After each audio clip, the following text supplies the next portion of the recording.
Hey, hi everyone, welcome. My name is Christina Bonsell. I'm one of the co-leads of the IARPC Coastal Resilience Team, along with Taze Jones, who's also here, and Tom Ravens, who's here as well. And we're excited today to have these speakers and hold this meeting on community-based monitoring efforts in the Arctic, uh, specifically so we can hear a bit about how these tools can be used for research and management.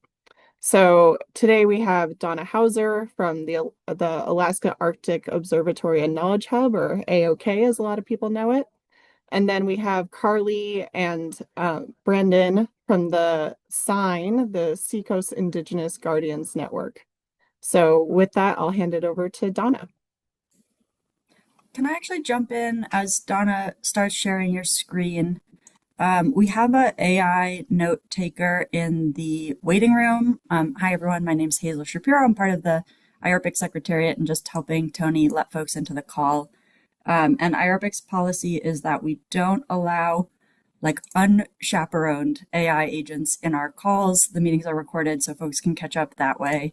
But if someone is using it as an assistant or accessibility support during this call, that's totally fine. So if that's the case, will you put a message in the chat either directly to me or Tony, or just in the general chat is fine, and we will let it in. And otherwise, it can wait patiently in the waiting room. So thanks for that. And yes, over to you, Donna. Great, thanks. And I can't see my Zoom screen anymore, so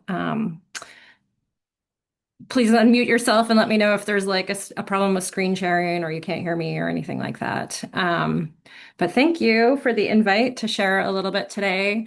I'm research faculty at the International Arctic Research Center, University of Alaska Fairbanks, and happy to share a little bit about what we've been up to recently with the Alaska Arctic Observatory and Knowledge Hub. And really, I think the title I have here is kind of one of the take homes that I hope that we can like maybe discuss towards the end, but how I'm like sort of in this phase now with the AOK project of really identifying it as the essential role of community-led observations for Arctic marine ecology and conservation.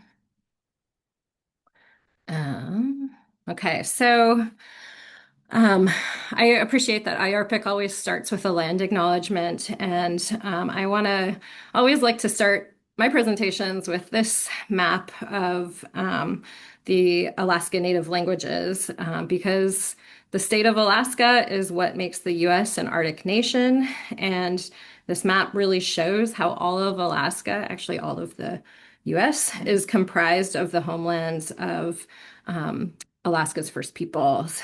And so, there are currently 200, I think 229 federally recognized tribes, sovereign tribes. And so I just want to acknowledge sort of that long history and place-based knowledge. And set my positionality entering this work. So I'm a white settler.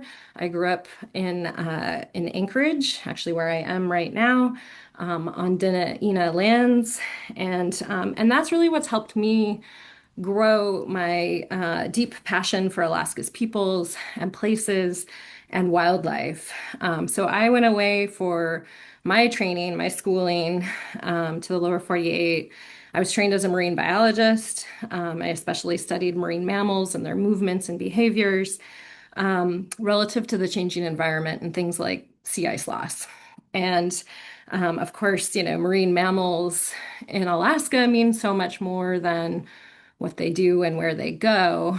They're part of the way of life and the culture and the food and food security of so many coastal Alaskans. And so I'm really grateful now to be based back in Alaska. I'm based in Fairbanks on the lower Dene lands as at UAF on the Trothieta campus. And I just, want to acknowledge that over the last 10 years of my research at UAF, my whole research portfolio and the way of doing things has really changed.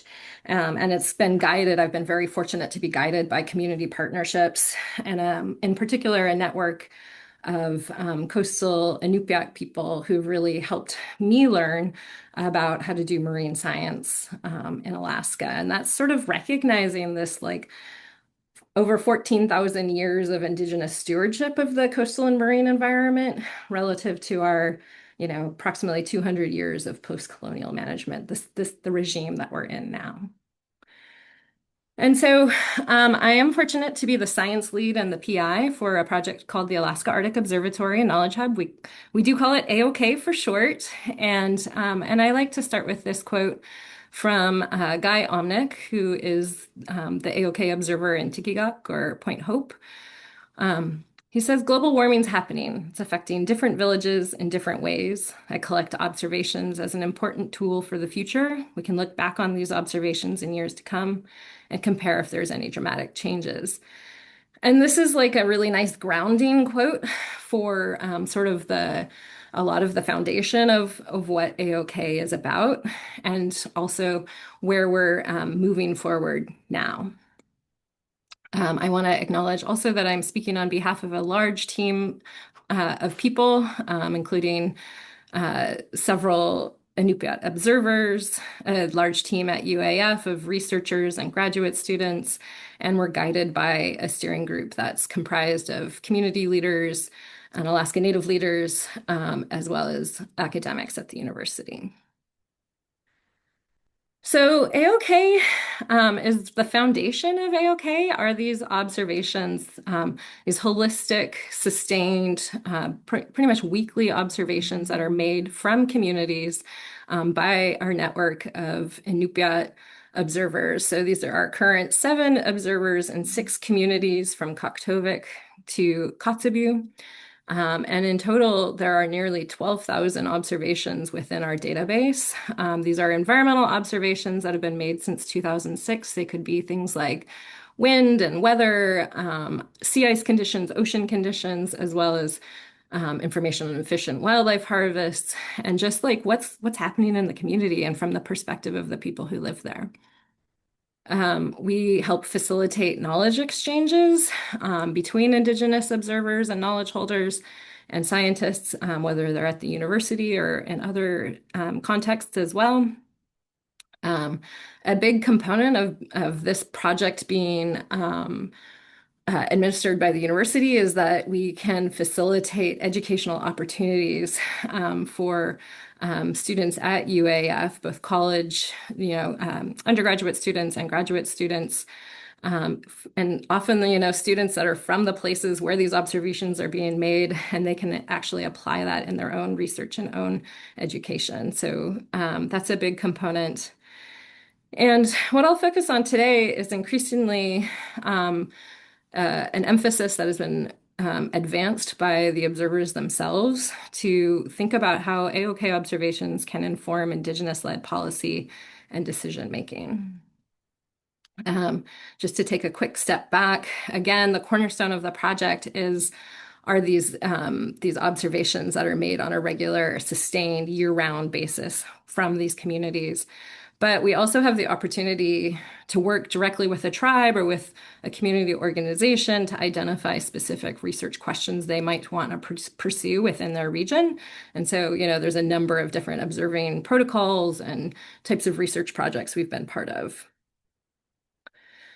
And so 5 core functions of AAOKH have emerged. Critical to it at the base is, again, sustaining our ability to support. We provide monthly stipends to the observers who are tracking the Arctic change from their community. We can then communicate and share those observations from the Indigenous knowledge holders with meaning and what the implications of those changes are. Again, education is a key component, really trying to move over and make space for Indigenous scholars and leadership. We want to create connections by bridging AAOKH with scientists, agencies, and others to engage with these observations, and then supporting community and Indigenous-led responses to Arctic change. And so, I'll talk through an example. I think there's a lot of different examples we could use, but I'll talk about one current example of how we're trying to apply these community-led observations in a marine ecology and resource management context. Again, some of this starts with knowledge exchanges, where we bring people together, we share food, we sort of have a different approach to really elevate the role of community-led observations alongside Western science in what we call in a good way. We think that these observations are an underutilized resource, and so have really been focusing on ways to fill knowledge gaps with what we think are some of the most relevant data for the Alaska Arctic coastal region. And so the example I'll use today is the work that we're doing to elevate Indigenous observations and marine mammal co-management in the Arctic. And by doing these things together, I would argue that we achieve better science. So, um, yeah, I mean, it's we are bringing in some of the best available data by working equitably with Indigenous knowledge holders to understand the Arctic environment. And I'll just very briefly touch on an example that we're working on with that, where we're working to center Indigenous observations in an Arctic Ocean climate model. This is some work to show that Indigenous observations, AAOKH observations, can actually be useful for validating climate models and then developing them as well. So let's talk about co-management. And this is Billy Adams. I bet some of you know him. He lives in Utqiagvik. He is now the Deputy Director of the North Slope Borough Science, the Department of Wildlife Management. And one of the things that Billy has said to us at AAOKH is that he's learned a lot in the past working with federal agencies to work better. It's something that's in our sights, but we still have a long way to go. Working with decision makers can be benefited when we have more people at the table. Many decision makers don't know our lifestyle. They don't know what it's like to live in our communities or to be a Inupiat. We have a lot to learn from each other. It'd be beneficial to have local experts to share about our traditional and cultural foods and issues and using our observations. And so for co-management in Alaska, for marine mammals, this falls under Section 119 of the Marine Mammal Protection Act. And, I went to the NOAA Fisheries website, and what they say about co-management is that federal agencies are required to establish agreements that promote the full and equal participation by Alaska Natives in decisions affecting the subsistence management of marine mammals as a tool for conservation. And so we've really been thinking in the last year or so about how AAOKH long-term observations can inform wildlife co-management, specifically marine mammal co-management in Alaska. So these observations, as I mentioned earlier, are documenting a lot of the metrics that are used for management practices, wildlife body condition, health, abundance, lots of different things. But the AAOKH observations are rooted in Indigenous knowledge and worldviews. And when collected over time, over decades, they can be useful for detecting changes that might be needed for management decisions. And so this is a resource that we have with AAOKH. And so I'll just tell you about this case study that we are in the process of. So I'll give you some very preliminary results about how AAOKH observations can support co-management. This is in particular a project that we are in partnership with the Ice Seal Committee, one of the Alaska Native organizations charged with co-management of the ice seal species in Alaska. And so we've been reviewing AAOKH observations related to ice seals, asking questions like, can we tell how do you know your seal catch is healthy from an Indigenous perspective? And we just had a knowledge exchange in December to really dig into questions like that. And so, again, there's a number of different types of metrics that in a Western science world we might categorize that we could use for management, right? So, and so that could be phenology or timing, body condition, diet, et cetera. And on the right-hand side of this table, I'm just giving you some examples that are, words that might be in the AAOKH observations to to follow this information on health and ecology of seal harvests. And here is an example of an observation related to body condition, again from Billy Adams, where he's talking about fat seals equal fat bears. The sea mammals appear to be very healthy that we depend on for food and customary practices. And he shared this picture, which is of a very fat nutchick or ringed seal. You can see that that is a very thick, healthy blubber layer, lots of pink blubber. So this is an example that we would use to assess sort of what is in the AAOKH database and observations. So there are over 800 observations related to ice seals that have been made since 2006 within our database. And here's an example of how we are going through each of those observations and coding them. So we're like 3/4 of the way through the process of coding these observations. And here's an example of an observation from Bobby Schaefer in Kotzebue, where you can get information on the age of the animal, what species, ugric or bearded seal, harvesting practices, what kind of diet that seal is those seals are eating, information on body condition and how that might affect harvesting practices, as well as the like really important descriptors of like where, when, what year. And so this is work that I'm undergoing currently with others at UAF, Roberta Glenn and Krista Haringa. And then we actually started this project with an ANSEP college intern, Peter Lowe.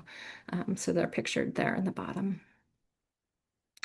This map just gives you a sense of like, we're covering communities, not just in the current AAOKH communities, but also some of the historic communities from Western Alaska, Northern Alaska, all of the 4 different ring seals, excuse me, 4 different ice seal species, as well as times when, just seals are identified that are of an ice seal.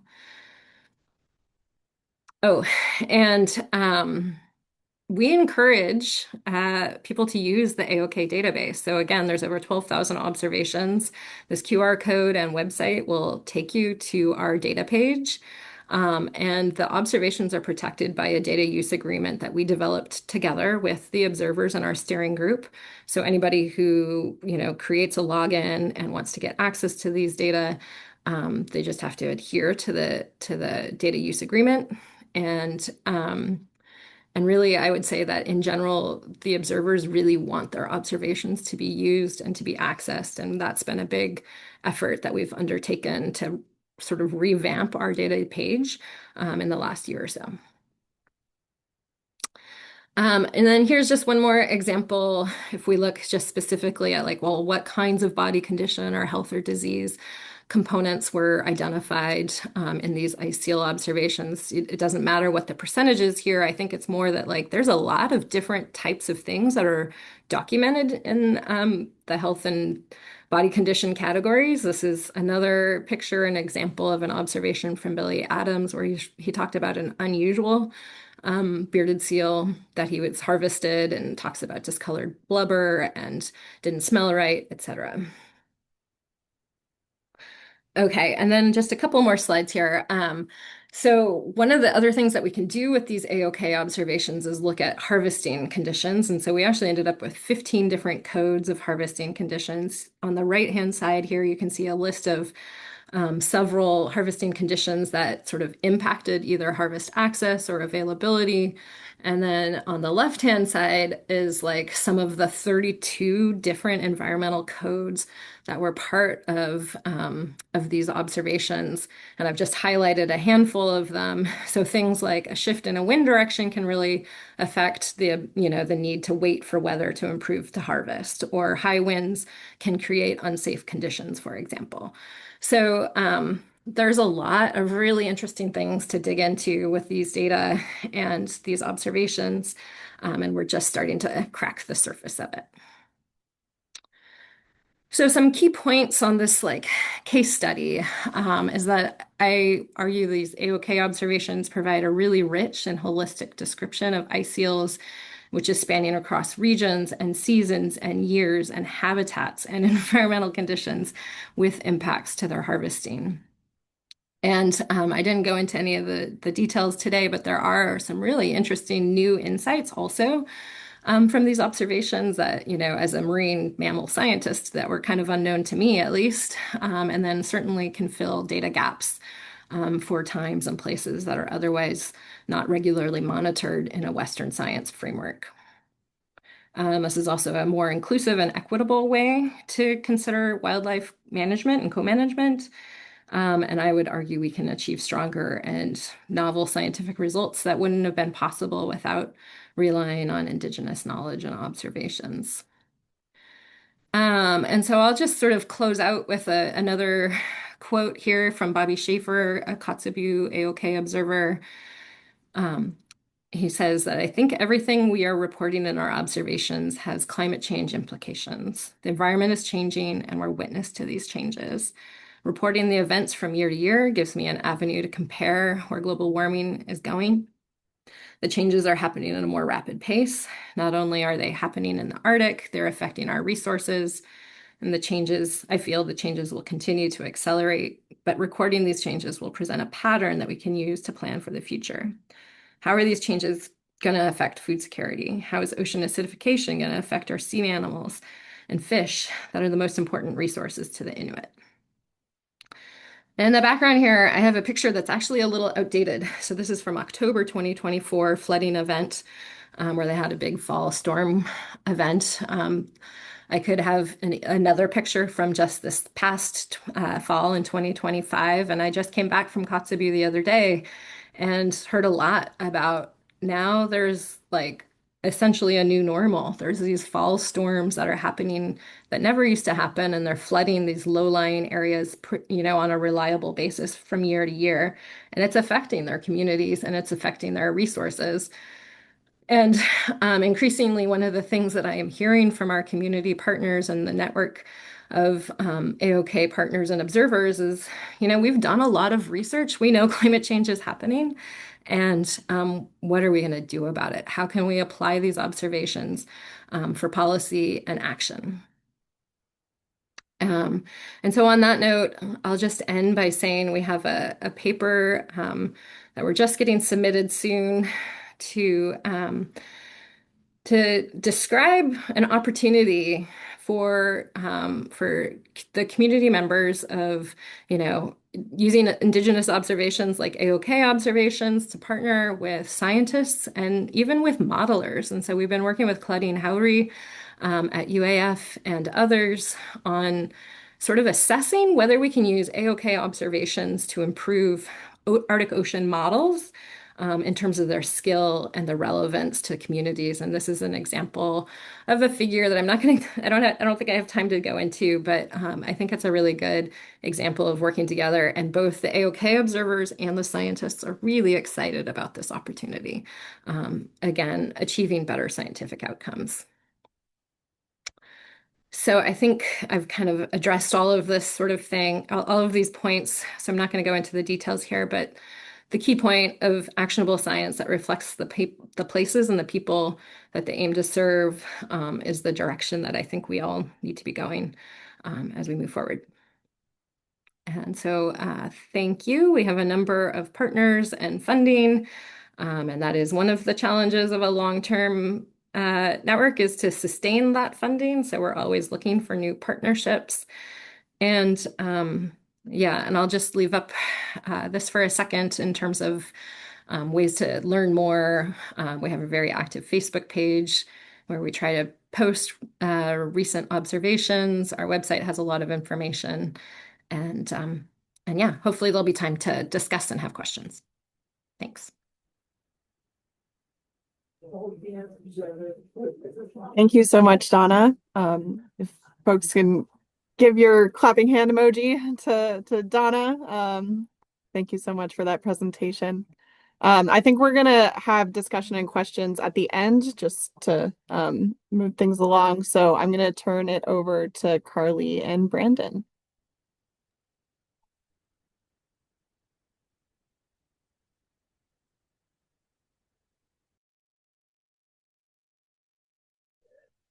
All right. Well, good morning, everyone. And we'll give it a second.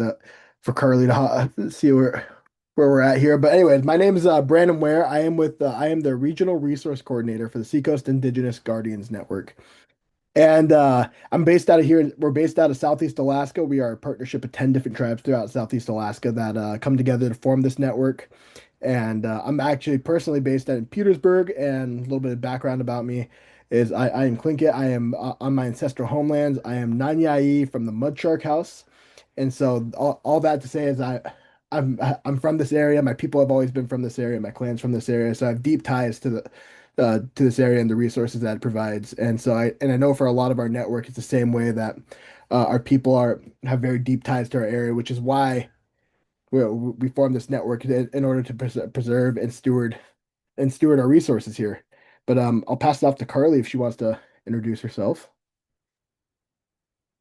Yeah, good morning, everybody. Minnow Gijep. My name is Karli Tyance Hassell. I'm a senior policy coordinator in the Indigenous Stewardship Program Division for Central Council of Tlingit and Haida Indian Tribes, which is a federally recognized regional tribe that serves Southeast Alaska. I am Anishinaabe from Gull Bay First Nation, which is back in northwestern Ontario in Canada. But I've lived up in Alaska for the last 9 years, and I'm currently based on Dena'ina, otherwise known as Anchorage, Alaska. Awesome. Well, sweet. Like I said, we are with the Seacoast Indigenous Guardians Network, and here today, I'm going to share a little bit about who we are and how we came to be, and give some context on that. So first off, the context of how we came to be was since time immemorial, the indigenous peoples of Southeast Alaska have been stewards and guardians of their homelands and waters. And so that's just recognizing the fact that we've been here since time immemorial. For over 14,000 or over around 14,000 years. And in that time, we stewarded and protected our lands, protected our resources using traditional ecological knowledge, tech, which you hear me refer to tech, that's traditional ecological knowledge. And our lands and waters flourished at this time. We were in balance together. We were a part of the ecosystem, and we stewarded it well. And so, recognizing this, it was a way that we recognized this, and moving forward, when we started witnessing the area getting out of balance and the ecosystem getting out of balance, and problems starting to arise, and the ecosystem starting to really have some issues, we recognized that we don't have control of that. And so going over that created that was the problem that we were faced with. And so thus came sign. And so the Seacoast Indigenous Guardians Network was created to incorporate traditional ecological knowledge into the monitoring, protection, and restoration and management of traditional lands and waters. And so what this did was it allowed us to really be to use our voices, to use our traditional ecological knowledge that had been passed down since time immemorial, to use what we know about our environment, and implement methods that we stewarded our environment with, and integrate that into into modern society and into modern management, and to really work towards co-management. And so we see that in all of our interactions with wildlife, all of our interactions with the ecosystem, and everything that we do and what our guardians do is all to incorporate traditional ecological knowledge into the management of it. And so sign therefore then became a collaborative effort between tribal governments, federal government agencies, Alaska Native corporations, and environmental NGOs. And so we're a collaboration between all these different tribes and environmental NGOs, federal government and agencies. And so we really work together on this co-management idea. And so that led us into our vision. So our vision is rooted in Indigenous values and led by Alaska Native communities. Seacoast Indigenous Guardians will restore balance to the coastal communities and biodiverse ecosystems of Southeast Alaska. And our mission is to strengthen Southeast Alaska communities through the development of jobs and professional training opportunities, youth programs and outreach, collaborative stewardship of our traditional homelands and waters to restore balance to the coastal communities and biodiverse ecosystem that have sustained us since time immemorial. And so our mission was to implement our traditional methods and traditional ecological knowledge into the management of our resources, and to become the stewards yet again that we have always been to bring balance back to our biodiverse ecosystems across Southeast Alaska. And so with that created this framework to develop this network that had a phased approach to meet its goals, and to establish a framework to ensure this direction and vision. So that's through our tribal governance, tribal governments, working with environmental NGOs and different agencies that partner with us. And on top of that, a steering committee to really focus on what are the massive problems that we face in Southeast Alaska that throw our ecosystem out of balance. And this framework also kind of led into, all right, then we have this idea, we have this vision and this mission. How do we achieve that? And like I said before, that's where our guardians come in. So as a result of that framework, we currently have 10 communities that participate and partner with us in the network, and we have at least have one guardian in every community. And so these guardians reside in their communities, work for their tribes, but they're part of our network, and they partner with us, and they partner with us that to fall under our vision or our mission to bring balance back to our ecosystems. And each guardian does different kinds of work that all fall under a mission. And so that could be stream habitat restoration and different monitoring projects, water monitoring projects, different ecological and habitat restoration stuff, and the cultural and subsistence demonstrations, really to continue working our lifestyle, and to be a part of our ecosystem and environment, to be stewards of it and to be part of it and to bring balance to it. And so all the work that each guardian does, there are 10 different communities, really comes together to fall under our mission to bring balance back to our ecosystem. And so that's where we have water monitoring projects that are just starting to take off. We've had some really successful habitat restorations that our guardians have done. And then on top of that, just all sorts of work that's being done. So there's some really incredible stuff going on in our network. And I'm excited to see where we've been going and how we keep doing that. And then all that comes back into our mission. And then we have going forward in the future, we have unified projects that we're working towards with the dream and idea that what are some of the largest problems that we face here in Southeast Alaska, and that throw our ecosystem out of balance. And so we're trying to address those problems now and working on it. And that's the direction we're moving towards now. And so now that we have a little bit of our background, I can pass this off to Karli to talk about data management and our data systems. Yeah, thanks, Brandon.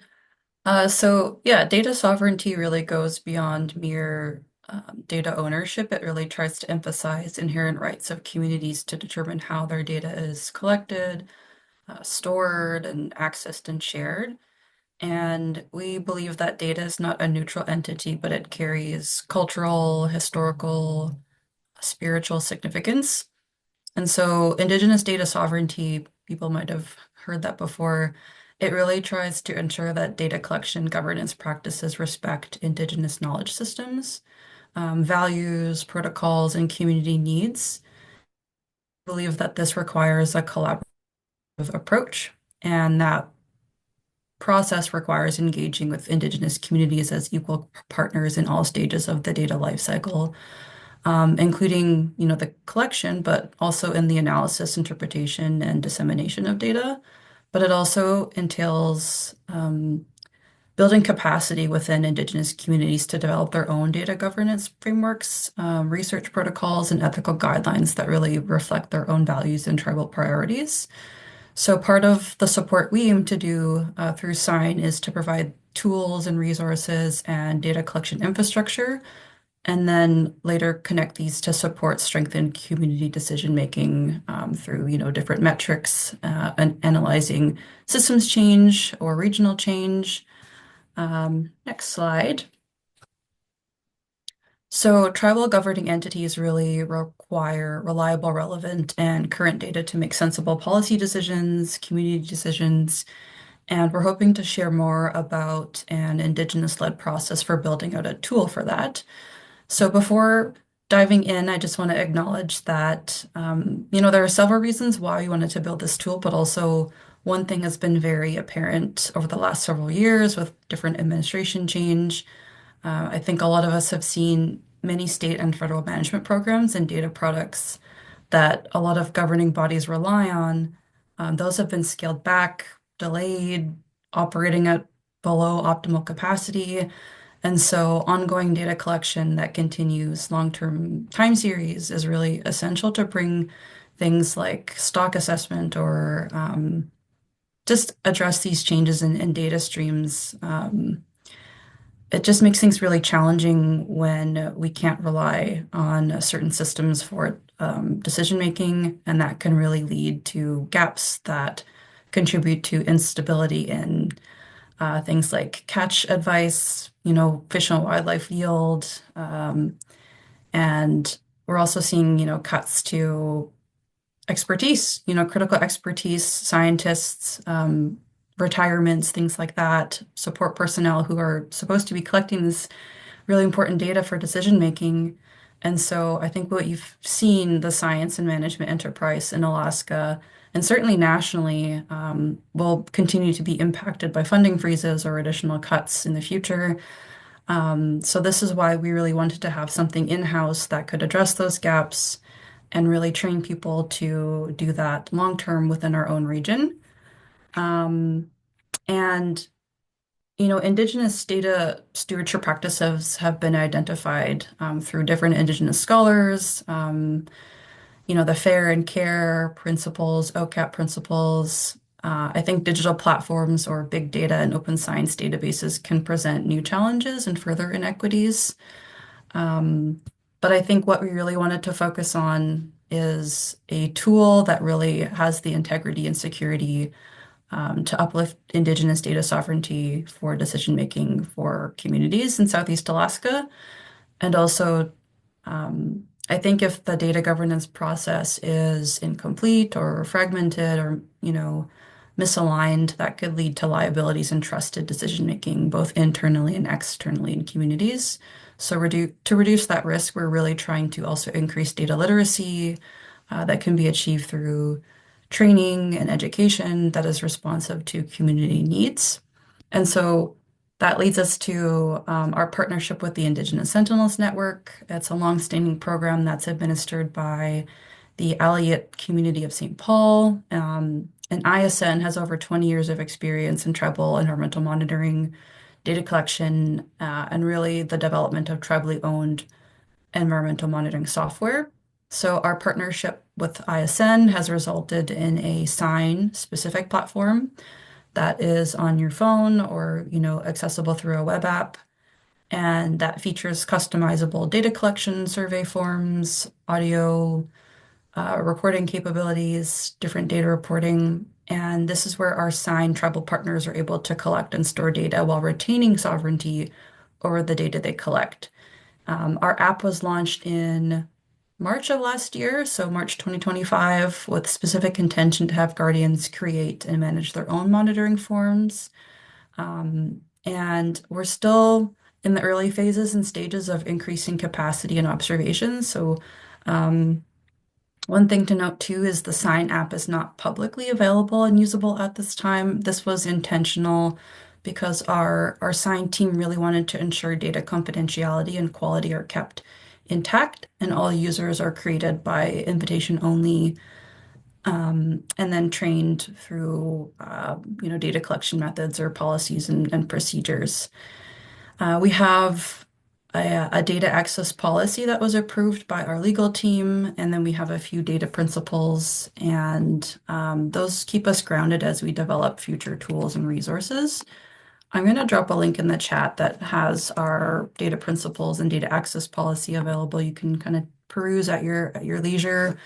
But there are just a couple of principles that I wanted to mention that are really important to us. So self-determination. The Guardians programs operate under self-determination to mobilize knowledge and monitoring and environmental stewardship. Future works, we really try to integrate integrity and safety. I think one of the things we would love to integrate is utilizing real place names, traditional language, and it's really important for knowledge transfer and cultural preservation as well.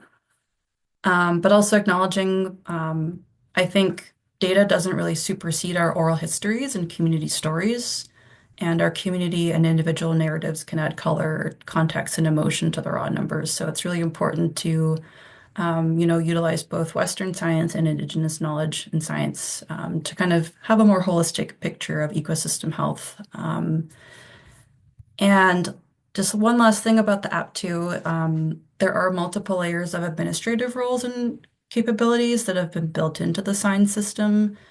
And that includes access to what data, and we can include external partners to review data kind of as external reviewers. So if we have like a program in the future that we want to work with like the state or the feds, different scientists or researchers, we can invite them to view a subset of data for a certain amount of time. And that kind of, again, goes back to self-determination and autonomy over the data that's collected. Next slide.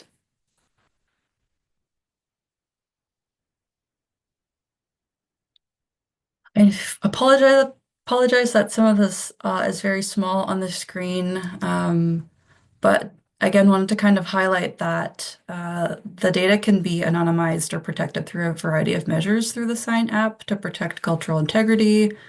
That includes complete guardian community ownership, where even Tlingit and Haida, where Brendan and I work, we don't have access to the data collected unless otherwise invited as an external reviewer. We're also drafting language and resources for data sharing agreements, more monitoring protocols and consent workflows that really try to inform processes on how to protect and store or share information with external collaborators and partners, like at different federal agencies, for the purpose of jointly implemented monitoring projects. And I think with all of those tools in mind, like the data management plans or different agreements and protocols and procedures, I think one thing that we're in the process of developing is then how to connect the data to policy or management plans or community-based decision making at the local level, or how that data and information collected could inform things and public testimony or public comment through, say, things like the Board of Fisheries or Federal Subsistence Board or North Pacific Fishery Management Council or environmental assessments and things like that. And yeah, we're just really at our infancy, I think, in developing our platform and consistent user engagement. So uptake is taking time to build. And we're going to continue to work with ISN to offer additional onboarding and training and resource development, including, guardian feedback in the design and implementation of the, entire data lifecycle process. Next slide. This is our last slide. Wanted to mention that we have developed a Sign knowledge basket. It's basically like a dedicated repository that kind of hosts a variety of information, reports. The goal for this is to include tribal publications or knowledge that has been approved for sharing in the future, to really kind of, again, bring awareness to existing information that could support synergies, uplift different projects, and foster collaboration in advocacy and research and policymaking. And the basket is really connected to the back end of our Sign app, where Brandon and I could upload various docs and slides and web links and videos or audio files. And there is a contribution form where folks can share or submit info to include in the basket, and then our team would review these submissions. And there are various status categories for, the different information you wish to upload, whether it's retired, complete, ongoing, not released. If something's not released, then this resource is not available to the public, but it could be accessible with permission from the authors.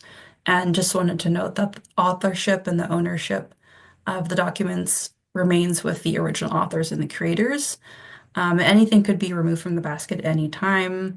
But essentially, you would just use the search bar to query based on, what themes you're interested in or topics. You can ask a question, and then the search would bring up what we have available in the basket. So it's not open source, and it's only pulling from what we have uploaded and screened from our team. Next slide. Yeah, so that's kind of all we have to share for the presentation. Thank you so much for listening. I think one question that we've been grappling with is how to best navigate maybe the Freedom of Information Act when granted, say, federal funds, or you're working with a federal agency. Do you have any successful MOUs or MOAs that are accessible? I think, often a legal question is, we just need, I think sometimes we need legal support or technical legalese or review that requires implementation for effective partnerships with federal agencies.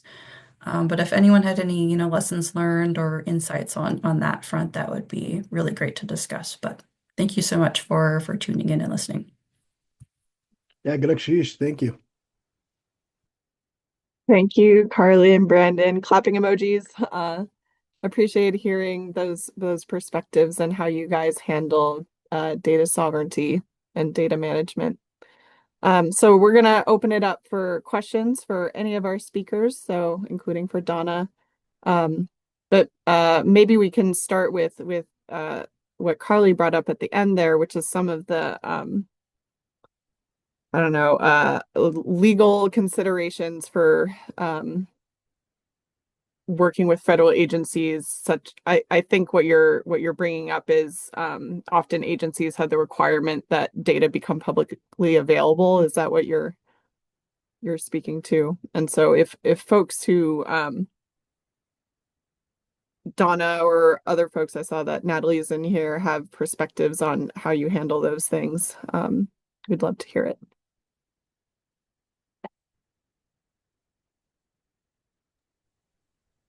I mean, I can give you our take from AAOKH. So we've been really lucky to partner with a program called the Exchange for Local Observations and Knowledge of the Arctic, AAOKH, which is based actually out of the National Snow and Ice Data Center at the University of Colorado.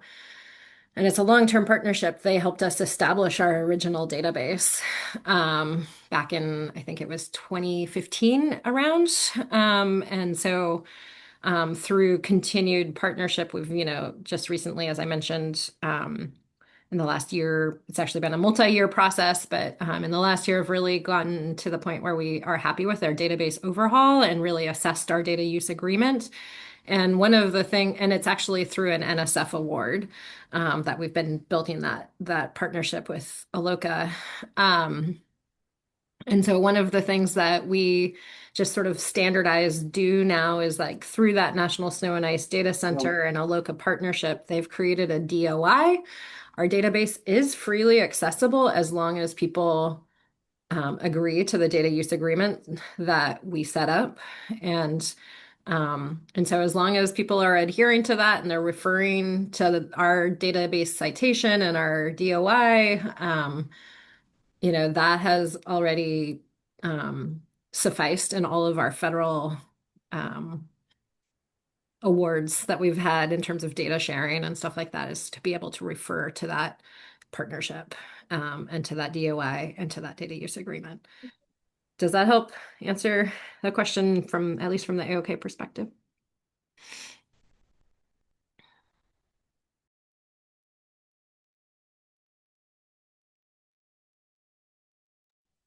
I think I saw some head nods. So thank you, Donna, for that. So I saw some comments from Rosemary around how potentially there's some links between between these networks and hubs. Oh, or Natalie, did you have more to say on the data question? Sure, thanks. I can just give a quick update on our project. Donna's group is a lot further along than we are. So I'm an assistant to the community and an Indigenous-led monitoring group that's looking at ocean acidification in many of Alaska's coastal communities. The majority of the groups monitoring are in the Gulf of Alaska, but we also have communities monitoring on the West Coast and the North Coast as well. And this is something that we meet about almost weekly, and talking about sovereignty, and each tribe and community, depending on who's sampling and which group is kind of the lead there, is taking a different approach. But I just wanted to share, as we continue to kind of evolve through that, and we have some more examples, and when I get very specific approval to share that publicly, I will. But I do want to say that our group attended the National Tribal and Indigenous Climate Conference that was held in Anchorage in 2024. So this meeting happens every 2 years.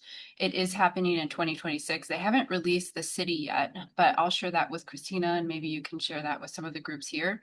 This is something that was talked about a lot at the meeting in Anchorage in 24. So I would assume that if any of your groups are looking a lot more at the different legal options, specifically about the Freedom of Information Act, was brought up several times at that conference. So I think you can talk with a lot of these other tribes around have those nation to nation conversations at this national conference. So I'll put the link to that in here. They haven't announced the 26th city yet, but I'll share that with Christina, who can share that with the group later. That's a really great place that a lot of our community members talk to a lot of other people about this there.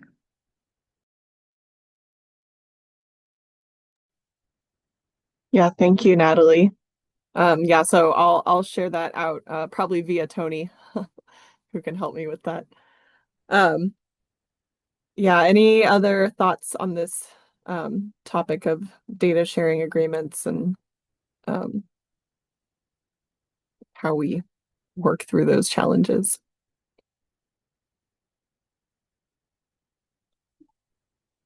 Okay, I saw some comments from Rosemary about how maybe there's some links between these networks and hubs and management and policy around hazards and public safety. So Rosemary, I didn't know if you wanted to come off mute and speak to some of that. I can just see how the opportunity of our observers and our communities can really help us in some of the issues of immediacy of change that's happening. And if we can create that engagement that allows increasing discussion around things that we know are creating changes in lands and waters that affect how our animals move through these areas and interconnect with the systems that allow our communities to thrive, it's important to engage some of these discussions on areas that we know we're having increased concentration. And so that we can get these discussions going in different ways. But it's also about connecting that we have things that are happening that are creating risk. I think of the Ivunik with the ice moving with the wind currents, and just inches thick ice can create risk for nearshore environments. But as that inch is increased in thickness, how it can really affect infrastructure and systems, and whether or not we get some of these communications in place that allow us to concentrate thought along these areas where other risks also occur, to help us put some communication, but also transparency. Small communities have lots of issues and concerns when you're in the center of some areas where concentrated changes are occurring. But we have lots of voices that are demonstrating these changes. So it's about connecting ways and encouraging discussions, but supporting good observations and reactions to those observations.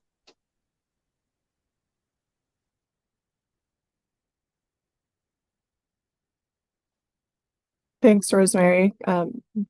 Nice to hear your perspective. And what I heard was the importance of these networks and hubs, like as a way to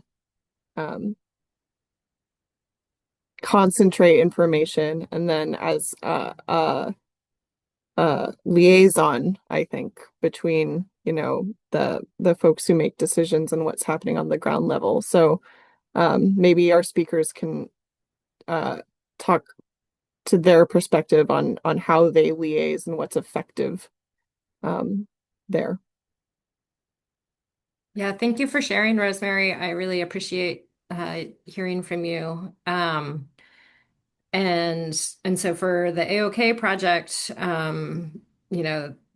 that is, I think that's you're highlighting a lot of the things that we aim to do, and it reminds me of one example of another project where we were approached. The university was approached by the National Weather Service in Anchorage, and wanted to do better sea ice forecasts. And so, the Weather Service has been doing sea ice forecasts that have really been targeted towards an audience of like fishing boats and vessels in the Bering Sea, and realizing this was a couple of years ago, realizing that they wanted to do better forecasts for communities.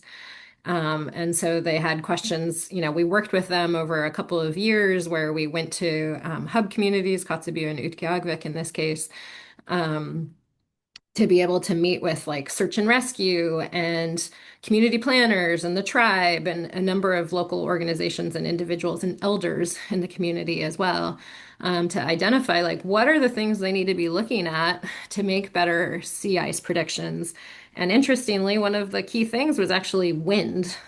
So like in the direct words of one of the respondents was like, if you could give me one piece of weather information to make a decision about whether I go out or not, it's wind speed, and direction. And then we also asked about, well, how do you want this information communicated? And so there was a lot of conversations around, the local radio stations, for example, and social media and other things. But one of the other pieces that I heard you say, Rosemary, is about transparency. And so we also held like a knowledge exchange event where we brought AOK observers and other community leaders to Anchorage, and we actually had a tour of their Sand Lake weather facility. And there was a lot of really great interaction. And this was in 2024. And so, now to my knowledge, the Weather Service has made some movements. So they created a prototype tool, but the challenge now has been in the communication of it and the next steps to make sure that people in community can access it, and not only access it, but know how to interpret the information and use it. And so that piece is still, we are working to be a facilitator. But it still, requires that action. And I think, I'm at a tribal climate gathering hosted by ANTHC in Anchorage right now. And one of the things that I have been hearing just the last 2 days too, right, is like, there needs to be more communication. So I'll just stop there.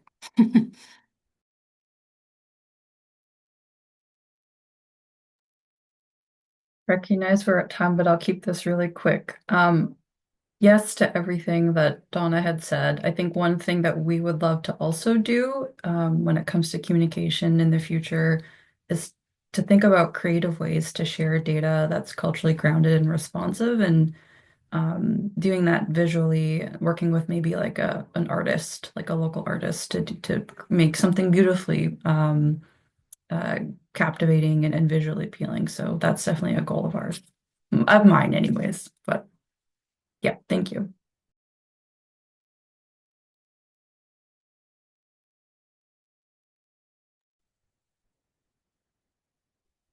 We are at time, unfortunately, but thank you so much to our speakers and to our question askers and folks who chimed in with their own perspectives. We really appreciate all of you for being here today. And I will share out the information that Natalie will send me on data sharing. And we will see you all at the next webinar. Thank you for being here.